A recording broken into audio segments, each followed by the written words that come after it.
আসসালামু আলাইকুম। আমার বাসার নিচে এখানে একটা হোটেল আছে ছোটোখাটো, আর এই হোটেলে বুন্দি বানানোর প্রস্তুতি চলছে। তো আমি যখন এই দিক দিয়ে যাচ্ছিলাম তখন ওই ছেলেটা বলতেছে যে ভাবি আমি বুন্দি বানাইতেছি। তো আমি ভাবলাম যেহেতু বুন্দি বানাইতেছে আমি মোবাইলে একটু ধারণ করে নিই।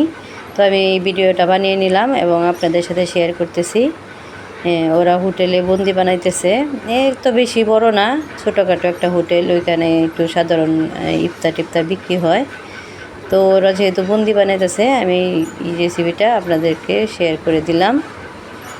দেখেন ওরা কত সহজেই বুন্দি বানিয়ে নিচ্ছে, আর আমিও বানাতে পারি বাসায়। আমার কাছে অনেক ভালো লাগে যে বুন্দি বানানোটা, কিন্তু আমরা তো আর প্রতিদিন খেয়ে খাই না, তাই আমরা প্রতিদিন বানাই না। ওরা যেমন প্রতিদিন বানায়, ওরা তো বিক্রি করে তাই প্রতিদিন বানায়। তো ওর নিজেই তো আমাকে ডাকতেছে বুন্দি বানানো দেখানোর জন্য। তো বুন্দি এখানে ভেজে তারপর ওই কড়াইয়ে তেল চিনির শিরায় বুন্দি দিয়ে দিচ্ছে। আর আমিও ওই বুন্দিটা খুব সহজেই ঘরে বানিয়ে নিতে পারি।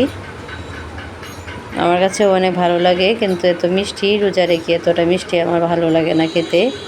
তাই আমি এবার বুন্দি বানালাম না। দেখেন কতটা সুন্দর করে বুন্দিটা বানিয়েছে।